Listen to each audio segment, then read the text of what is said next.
Olá, tudo bem? Sou Pedro Corrêa, terapeuta naturólogo. Prometi para você que iria trazer os 4 pontos de emagrecimento. Bom, se realmente a obesidade fosse causada por excesso de gordura, como algumas pessoas imaginam, porque normalmente a pessoa tem a ideia do seguinte: se eu comer gordura, eu ganho gordura. Mas isso não é sinônimo, gente. Comer gordura não quer dizer que você vai ficar gordo. É totalmente ao contrário. Eu entendo que você aprendeu dessa forma, que você ouviu muito isso popularmente, mas nunca ouviu na prática, ou seja, no estudo clínico, no estudo científico, provando para você que isso é uma mentira. E é isso que eu me comprometi a provar para você. Você quer saber realmente como emagrecer de uma forma definitiva, saudável e, melhor de tudo, gostosa e alegre? Eu vou ensinar você nesse vídeo, mas clica no like aí, curte, compartilha, porque no final aí, depois de eu te explicar que gordura não causa gordura, ainda vou te dar algo de presente no final do vídeo, que é como você comer chocolate e emagrecer. Você deve estar se perguntando: esse Pedro é doido? Não, eu tenho uma tática, eu criei estratégias para ensinar as pessoas a comer aquilo que eles gostam de uma forma saudável e que, acima de tudo, sirva como remédio para emagrecer. Porque muitas vezes o que você come, mesmo que pequenas quantidades, se faz ganhar pesos absurdos. Você fala: gente, mas eu como tão pouquinho e ganho peso. O que está causando isso? O que está causando isso é o que você come e a forma que você come. Então aqui eu vou te explicar de uma forma totalmente diferente, totalmente dinâmica. E se não fosse para funcionar, eu posso te garantir com toda certeza, eu não faria isso. Eu não apresentaria esse trabalho se não fosse realmente para dar um resultado positivo, um resultado que seja pelo menos satisfatório para a maioria, porque não serve para todo mundo, pessoal. Se isso funcionasse para todo mundo, nós já teríamos a solução para a obesidade, que é uma epidemia mundial. Então, eu quero apresentar para vocês o seguinte: nós temos a dieta de Atkins e a dieta japonesa. A dieta de Atkins é uma dieta rica em gordura, predominantemente gordura. E a dieta japonesa é uma dieta pobre em gordura e rica em carboidrato. Sabe o que as duas têm em comum? Eu quero que você pense comigo. O que uma dieta rica em gordura e uma dieta rica em carboidrato têm em comum? O que elas têm em comum é que as duas funcionam. Exatamente. Por um certo período, as duas dietas funcionam. Então você há de convir comigo que não é só isso, não é só gordura que engorda e não é só carboidrato também que engorda, tem algo mais. E o que eu quero provar para você é exatamente isso. Toda dieta de emagrecer, ela tem que explicar todo o mecanismo. Hoje não é só a pessoa de idade, não é só o adulto, não é só o jovem adolescente, mas as crianças, os bebês estão obesos. Toda a teoria que for apresentada para emagrecimento tem que provar isso. Como que as crianças de 6 meses estão obesas? Uai, verdade, hoje a maioria das crianças estão obesas com 6 meses de idade, porque a dieta alimentar deles lá no leite tem algo errado. E isso eu vou revelar para você nesse vídeo, que vai ser surpreendente, porque é algo que as pessoas têm imaginação seguinte. Bom, eu sou especializado em saúde natural. Quando a gente falamos sobre natural, as pessoas vão dizer: é natural, não faz mal. Não, vocês estão enganados. Tem muita coisa natural que, da forma incorreta usada, pode fazer muito mal, ou seja, prejudicar muito a saúde. E o que eu vou falar aqui é algo totalmente natural, é algo que aparentemente inofensivo, mas quando eu te provar por dados científicos e também por casos sociais, ou seja, de pessoas que removeram a ingestão desse determinado alimento natural, começaram a emagrecer de uma forma rápida e segura, sem uso de medicamento, você vai acreditar no que eu estou dizendo. Bom, vamos começar por 4 pilares. O primeiro pilar chama hipotiroidismo. Por que hipotiroidismo? A tireoide é o primeiro pilar para ganho de peso, para resistência ao emagrecimento. Quando uma pessoa faz dietas muito drásticas em carboidrato, muito drástica em calorias, ou seja, aquela dieta muito restrita, exceto se ele estiver na dieta de HCG. Dieta de HCG não tem problema nenhum. Dieta de HCG é 500 calorias dias, você perde 9 a 11 quilos, mas isso aí é uso de hormônio, tem que ter acompanhamento pelo endocrinologista, é uma coisa muito complexa, não é apenas ir lá e fazer, não, tá errado. Mas exceto a dieta de HCG, quando você faz uma dieta hipocalórica, você não sabe que você ativa uma coisa chamada T3 reverso. Mas para me explicar o que é o T3 reverso, eu vou ter que explicar todo o mecanismo. Vamos contar uma história para você.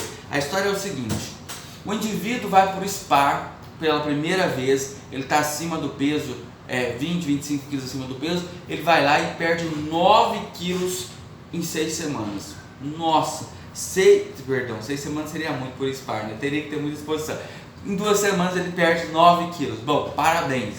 Ele foi para o SPAR, perdeu 9 quilos, voltou para casa feliz, ele está ativo, ele está todo, mas ele volta para aquela dieta errônica dele que ele tem lá na casa dele. Bom, durante essa dieta, passa 6 meses, ele ganha novamente todo esse peso.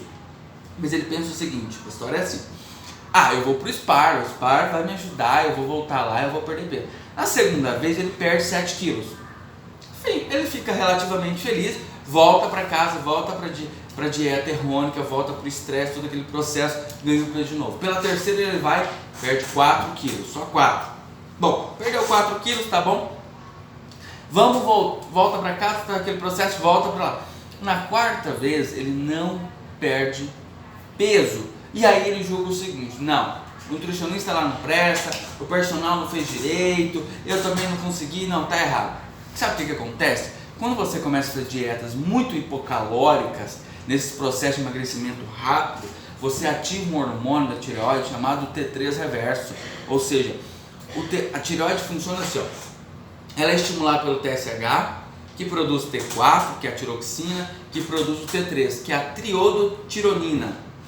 A triodotironina, se faltar muita caloria no seu organismo, você começar a passar muita fome, a tireoide, por mecanismo de defesa do organismo, ela começa a produzir um hormônio chamado T3 reverso. Só que você não sabe de uma coisa: T3 reverso é hormônio da hibernação. Somente ursos, animais que precisam ficar muito tempo sem comer, produzem esse hormônio. Quando você começa a produzir esse hormônio, você engorda tomando água, bebendo água. Se você tomar soro, você ganha 1 quilo sem absolutamente comer nada. Por quê? Porque você ativou o T3 reverso. Mas não é só isso, não. Mas eu nunca fiz essas dietas hipocalóricas, mesmo assim eu ganho peso do vento. Tem outras causas também. Você pode estar sofrendo um hipotiroidismo subclínico. O que é um hipotiroidismo subclínico? O teu exame TSH está normal, o teu T4 está normal, o teu T3 está normal, só que você tem uma tireoide lenta e inativa. Como detectar esse problema? Mas como se os exames são normais? Há um termo que nós usamos, chama tirania diagnóstica. O que é uma tirania diagnóstica? Você pega o parâmetro do exame hipotiroidismo, se eu não me engano é de 0,5 a 4,2, e se as pessoas estiverem naquele meio termo, tá tudo bem. Só que aquilo ali é uma base relacionada numa pesquisa de 10 mil pessoas em médias. Se você ficar numa base de 10 mil pessoas, talvez você não se encaixa naquela base, como diz a sua mãe, você não é todo mundo, não é verdade? Então se você não se encaixa dentro daquela base, você pode sofrer um hipotiroidismo subclínico. Como detectar se você tem um hipotiroidismo subclínico? O primeiro papel da tireoide é manter a temperatura corporal, ou seja, qual que é a temperatura corporal de um ser humano saudável? Pesquisa aí no Google. Pesquisou? Não achou? Achou? Vamos lá. A temperatura corporal numa pessoa adulta é 36,6. Então a forma mais simples de você detectar se a sua tireoide funciona em estado de homeostase, ou seja, redondinha, ou seja, funcionando em perfeito estado, sua temperatura tem que estar isso. Você vai pegar um termômetro, certo? Imagine que isso é um termômetro. Eu vou até mostrar para vocês o termômetro que vocês vão precisar. É esse daqui, ó. Esse termômetro aqui, aquele antiguinho, lembra que a sua avó tinha? Sua mãe deve ter guardado, escondido em alguma gaveta lá. Procura lá que você vai encontrar, tá bom? Você vai pegar esse termômetro, vai apoiar na cabeceira da cama. Quando você levantar de manhã, no período da manhã, você dormiu, acordou de manhã, antes de sair da cama, põe o termômetro debaixo do braço e verifica a temperatura. Você vai verificar a temperatura, bom, verificou, 5 dias consecutivos você vai marcar. Primeiro dia 36,2, segundo dia 39,9, terceiro dia 35,6, enfim, durante 5 dias consecutivos você vai somar todo esse valor e vai dividir por 5. Quando você dividir por 5, se a sua temperatura corporal não der 36,6, não me interessa o exame laboratorial, nós estamos tratando do paciente e não do papel. Quando você fica tratando exames, você esquece de tratar o paciente. Então, o paciente que tem uma temperatura corporal baixa, ele já está indicando que a tireoide dele não funciona da forma correta. Então, se a sua tireoide não consegue nem manter a sua temperatura corporal ideal, que é 36,6, você fica mais sensível ao frio, você tem mais sensibilidade de mãos ou pés frios, você tem mais ganho de peso com facilidade, mais unha quebradiça, a unha lasca quebra, você tem mais queda de cabelo, você tem mais cansaço físico, manda caminhar uma quadra, o paciente, a pessoa não aguenta, ele está cansado, ele está exausto, tem aquela exaustão. Isso é um hipotireoidismo subclínico, ainda não foi detectado como padrão de doença, mas você está encaminhando para o processo da doença. Uma outra coisa muito simples para você descobrir se a sua tireoide é preguiçosa, qual que é o processo da tireoide também? Não é só a temperatura corporal, ela tem um outro processo que é o metabolismo basal. Quando você tem um metabolismo muito preguiçoso, mesmo que você faça dietas hipercalóricas, mesmo que você faça exercício físico, mesmo que você faça uma alimentação relativamente saudável, o seu metabolismo, por ser muito preguiçoso, você não consegue perder peso. Então, se você não tem uma tireoide funcionando, ou seja, se o seu metabolismo é muito lento, vou te dar um exemplo, vou contar o meu caso. Bom, eu fiz uma avaliação com uma balança de bioimpedância, que a doutora Mari, ela é médica, ela é filha do Dr. Zé Carlos, que é outro médico, ela atende em Flor da Serra, Santa Catarina. Estava aqui no meu estado, a gente fizemos a avaliação. O meu metabolismo basal é de uma pessoa de 12 anos, ou seja, de uma criança, aos 27 anos eu tenho um metabolismo de 12 anos. Então eu tenho uma dificuldade muito grande para ganhar peso. Se eu ganhar 1 quilo, eu perco 2 só de felicidade. É verdade, quando eu ganho 1 quilo de massa magra, eu perco 2 só pela felicidade. Isso que me acontece, porque o processo metabólico é muito acelerado, ou seja, a tireoide funciona em perfeito estado. Em casos que a pessoa não come e ganha peso relativamente sem uma exceção de gestão de alimentos, isso é um hipotireoidismo subclínico e é muito fácil você detectar, é só você usar o termômetro para você identificar esse parâmetro. Identificado o parâmetro, no final desse vídeo eu vou dar uma dieta para você restrita nos alimentos que te engordam, com os alimentos gostosos para você ingerir, e você vai potencializar, ou seja, você vai fortalecer a sua tireoide, você vai fazer ela funcionar da forma ideal. Quando você tiver uma tireoide funcionando da forma ideal, você emagrece saudavelmente. O grande segredo que eu quero explicar para vocês aqui é fazer você perder peso. Fazer você perder peso é fácil, nós já provamos dieta de Atkins ou dieta japonesa. Se você fizer qualquer uma das duas, perde peso. Só que eu quero que você fique saudável para que você permaneça magro definitivamente. Permanecer magro é o caso desse indivíduo aqui, o Ronaldo. Ó, deixa eu mostrar para vocês. Ó, emagreceu 35 quilos em 135 dias e vem mantendo por 4 anos. Quando você perde peso e consegue manter por mais de 4 anos, definitivamente você não será mais gordo, a não ser que você faça uma reviravolta muito grande, porque você fez o seu organismo ficar saudável para emagrecer, você não emagreceu para ficar saudável, porque se você faz esse processo ao contrário, emagrece primeiro antes de ficar saudável, você forçou da forma incorreta, você fez da forma errada e aí você ganha o peso tudo novamente. Então o processo vamos regularizar o que causa os 4 pilares que geram a resistência ao emagrecimento. Você resolveu os 4 pilares, não tem segredo, você vai perder peso sim. Bom, vamos para o segundo pilar. O segundo pilar chama resistência à insulina. Vamos falar da insulina primeiro, depois eu quero falar da leptina para vocês. Bom, quando você tem resistência à insulina, isso é muito, mas muito comum nas mulheres, principalmente na idade fértil, entre os seus 15 aos seus 35 anos, 40 anos, elas têm o que nós chamamos de hiperinsulinemia, ou seja, excesso de insulina no organismo, e elas nem fazem ideia disso. Por quê? Porque nos exames laboratoriais você tem o hábito de fazer hemograma, de fazer exame de glicose, que é o exame de diabetes, o lipidograma, que é o triglicérides, colesterol, né? O HDL, LDL, ou seja, você faz aquele padrão, aqueles exames padrões, e você vai embora para casa muito feliz. Por quê? Porque esses exames estão normais. Mas vamos dar um exemplo para vocês aqui, ó. A Ana tem 32 anos, relativamente saudável, é ativa, faz exercício físico, mas ela sofre síndrome do ovário policístico e está relativamente acima do peso, mesmo fazendo academia e tendo uma alimentação regularmente saudável. O que acontece? A Ana tem um problema muito simples, ela tem um aumento da produção de insulina. E ela nunca identificou isso porque ela nunca foi ao laboratório realizar o exame da insulina. Exatamente, não é exame da glicose. Glicose ela é assim, ó, de 60 a 99 é normal. Esse é o exame de glicose.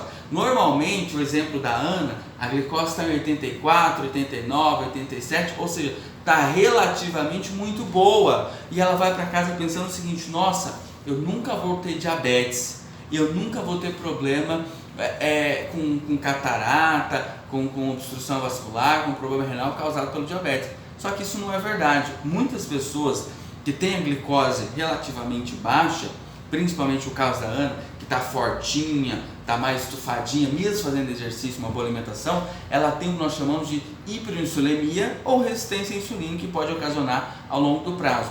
O que acontece? A insulina ela é um hormônio que controla a glicose, ou seja, controla o açúcar no sangue para ele não subir. Só que toda vez que você tem uma ingestão de excesso de açúcar, ou como excesso? Vou te dar um exemplo. Nós temos 5 litros de sangue no corpo, 5 litros. Em 5 litros de sangue, se você tivesse com a glicose 99, ou seja, no máximo considerado normal, você teria 5 gramas de açúcar por litro, porque é 99 nanograma por decilitro, multiplicado por 5 litros, seriam 5 gramas, seria uma colherzinha de chá de açúcar. Aí você vai no seu café da manhã e toma um cafezinho que tem uma colher de chá de açúcar. Você chega no seu serviço, você toma outro cafezinho que tem outra colher de chá de açúcar. Você comeu uma fatia de pão, você comeu arroz branco e você está ingerindo 30, 40 vezes mais carboidratos do que o necessário. Os estudos demonstraram, a NASH, National Nutrition, lá dos Estados Unidos, eu vou pegar o estudo se vocês quiserem, mas já aprovado. Nós, hoje, a nossa geração pesa 11 quilos a mais que nossos pais na mesma idade. Claro, isso não é relativamente para todo mundo, mas estou dizendo das pessoas que estão acima do peso. As pessoas que estão acima do peso pesam em média 11 quilos a mais que os pais na mesma idade. Ou seja, quando o pai tinha 25 anos, os pais, eles pesavam relativamente aí 70 quilos. Hoje os adultos estão pesando 81, 11 quilos a mais. Por quê? Porque eles estão ingerindo muito mais carboidrato. Mas como eu expliquei para você, o carboidrato não é a causa da obesidade. Ele é relativamente sim, mas tem uma coisa a mais aí que você ainda não sabe, que eu vou contar no final desse vídeo. Mas vamos lá. Então o que acontece? Quando você faz ingestão de carboidratos refinados, eles são pobres em fibras, como o açúcar, o pão, a farinha, a farofa, o macarrão, a batata inglesa, você causa um pico de glicose no sangue. Esse pico de glicose, de açúcar no sangue, estimula a produção de insulina. A insulina então é liberada. Quando a insulina é liberada, ela tem que dar um pico muito alto para queimar o açúcar, certo? E aí, como você ingere no café, no almoço, no meio do almoço e café da manhã, à tarde, toda hora você está ingerindo esses excessos de carboidratos, de açúcar, enfim, você toda hora está dando um pico de insulina. O que acontece? Então o cérebro manda um sinal para o pâncreas dizendo o seguinte: mantém a insulina alta, que daí a glicose não sobe. E o que acontece? A insulina continua sempre alta. E a insulina, ela é um hormônio anabolizante. Presta atenção. A insulina é um hormônio anabolizante. Insulina produz tecido adiposo, produz gordura. Exatamente. Insulina aumenta a produção de gordura. Quando você ingere excesso de carboidratos, você causa gordura. Lembra que eu falei no começo do vídeo que gordura não é sinônimo de gordura, mas carboidrato refinado é sinônimo de gordura. E não é só isso. Quando você começa a ter uma hiperinsulemia, você começa a aumentar o LDL. O LDL é a parte ruim do seu colesterol, não é benéfico você subir ele. Quando você tem um aumento da insulina, você começa a aumentar o triglicérides. Quando o triglicérides começa a subir, você aumenta o risco de doenças cardiovasculares, de doenças cerebrovasculares. Quando você tem um aumento da insulina, presta atenção você mulher, muita atenção para você. A insulina causa infertilidade, causa dolorimento da mama. Mas Pedro tá louco? O que a insulina tem a ver com a história? Quando você tem um aumento da insulina no período de ovulação, vou te dar um exemplo, a mulher menstrua 10, 12 dias depois da menstruação, ela tem um período de ovulação, ou seja, o óvulo se preparou no ovário, amadureceu e vai soltar. Só que a insulina bloqueia esse processo, porque a insulina é um hormônio, faz parte do sistema endócrino, hipófise, tireoide, suprarrenais, no caso da mulher, os ovários. O que acontece? Então o óvulo ele não amadurece, ele fica preso no ovário porque a insulina está elevada, ele bloqueia a ovulação e aí você começa a gerar o que nós chamamos de síndrome do ovário policístico. Se você colocar no Google acadêmico, resistência insulínica e síndrome do ovário policístico, resistência insulínica e obesidade, resistência insulínica e síndrome metabólica. A resistência insulínica é a causa da síndrome do ovário policístico, da obesidade, mesmo fazendo todo o processo de exercício, academia, boa alimentação. Insulina causa síndrome metabólica digestiva. O que é síndrome metabólica digestiva, Pedro? Síndrome metabólica digestiva é quando você pega um paciente que tem triglicerídeos, colesterol, diabetes, está acima do peso, está hipertenso, ou seja, está retendo líquido, ele tem um monte de problema. Você tem que começar, sabe por onde? Medir a insulina dele. Vai no laboratório em jejum, tá? Presta atenção, para medir a insulina tem que ser 8 horas de jejum, exatamente 8 horas. Você faz uma refeição 11 horas da noite, 7 horas da manhã você tem que estar na porta do laboratório para medir a sua insulina. O lipidograma, que é colesterol, triglicérides, é 12 horas, a insulina é 8 horas.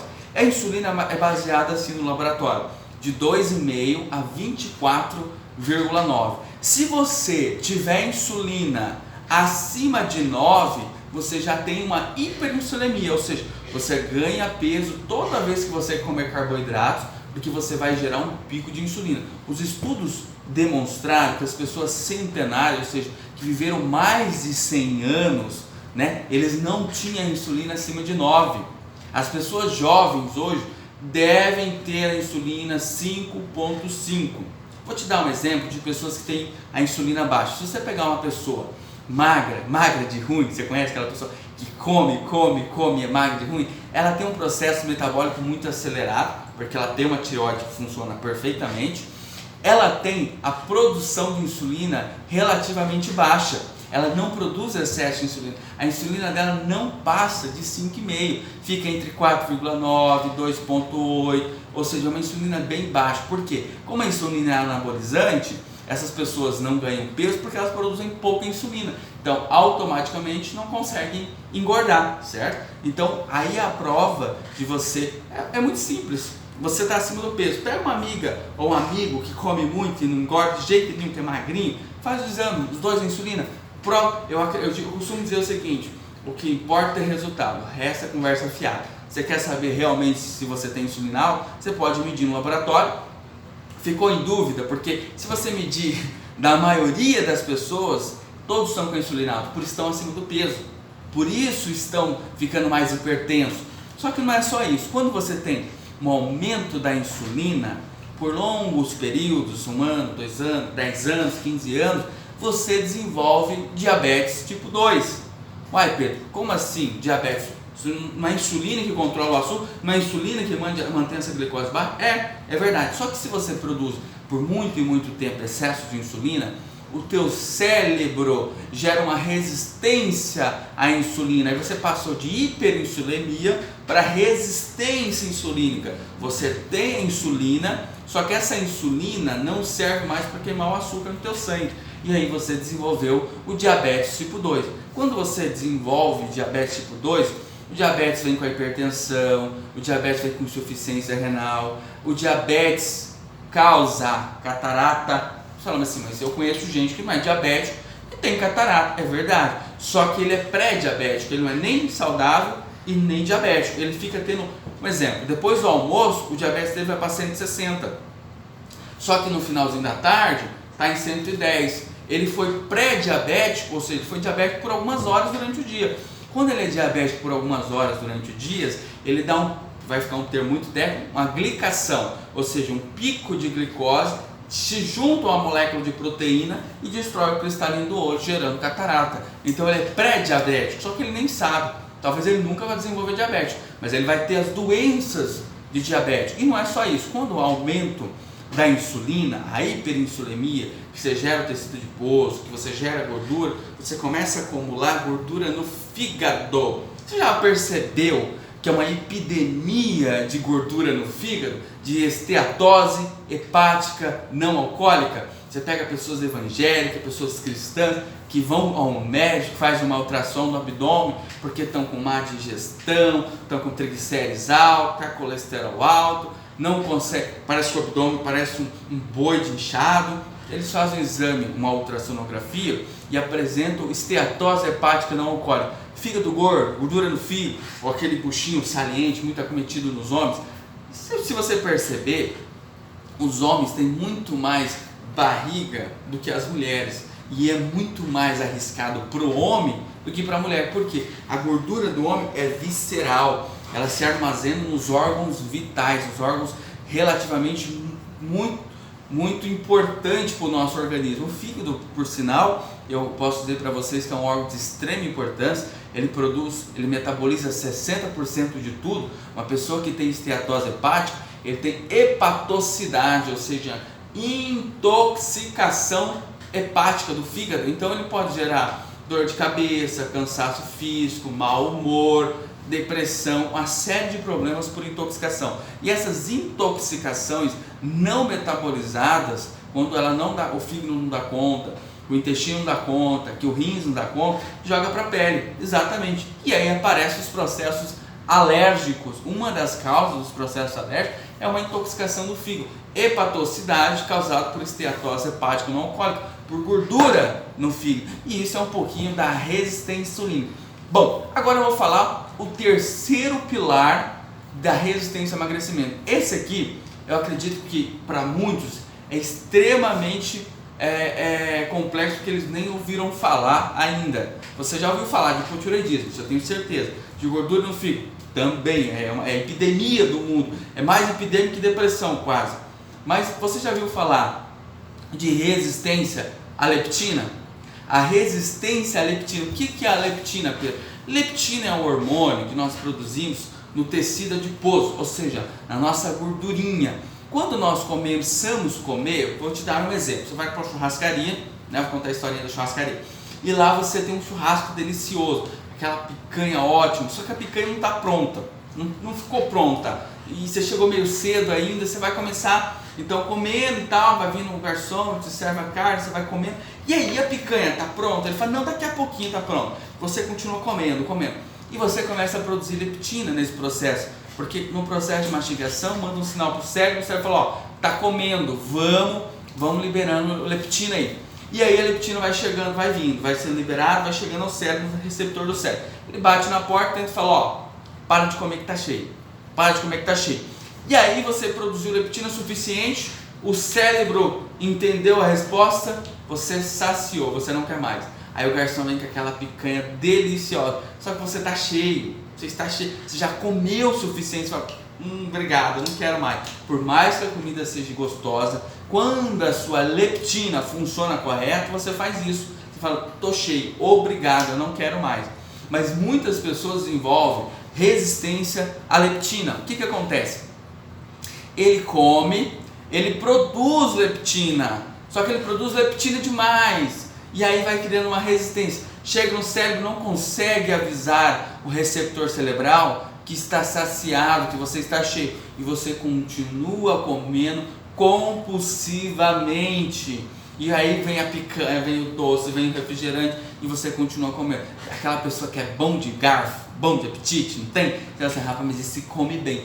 Esta pessoa está desenvolvendo resistência à leptina, que é muito comum em mulheres, mas hoje também acomete muitos homens, porque eles continuam comendo mesmo estando estando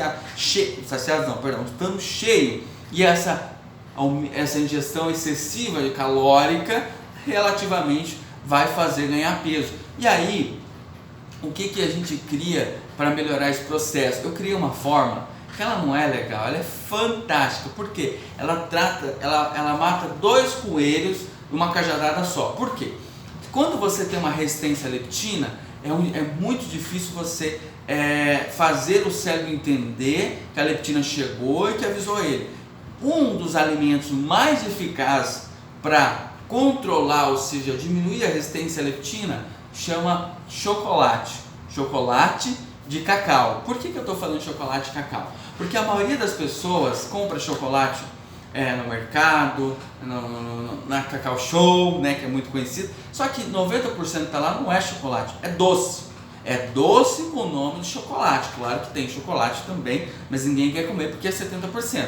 Se você fizer o uso de chocolate amargo a 70%, você consegue controlar a sua leptina, ou seja, você diminui a resistência à leptina. Não é só isso. Quando você faz o uso do chocolate a 70%, você diminui a resistência à insulínica. O que é resistência insulínica? É o excesso da produção de insulina, que é anabolizante, que nós falamos anteriormente. Mas você vai estar pensando o seguinte: eu não gosto de chocolate a 70%, que é horrível. Pessoal, eu criei uma forma, vou mostrar para vocês, deixa eu ver se eu acho aqui. Vamos lá, peraí um pouquinho, rapidinho. Aqui, ó, tábua de chocolate com 5-hidroxitriptofano. Esse chocolate aqui, ele é feito numa farmácia de manipulação. Esse é um dos presentes que eu falei que ia dar para vocês, lembra? O chocolate a 70% feito na farmácia de manipulação, você consegue extrair todas as calorias dele. Você consegue extrair todo o açúcar dele. E aí você adoça ele com adoçante chamado xilitol ou sucralose. Quando você faz com adoçante xilitol, você tem o gostinho doce, aquele gostinho gostoso, delicioso do chocolate, e você acrescenta, no meu caso eu acrescento para o paciente 5-HTP, que é o 5-hidroxitriptofano. Para quem não sabe, 5-hidroxitriptofano, ele é a forma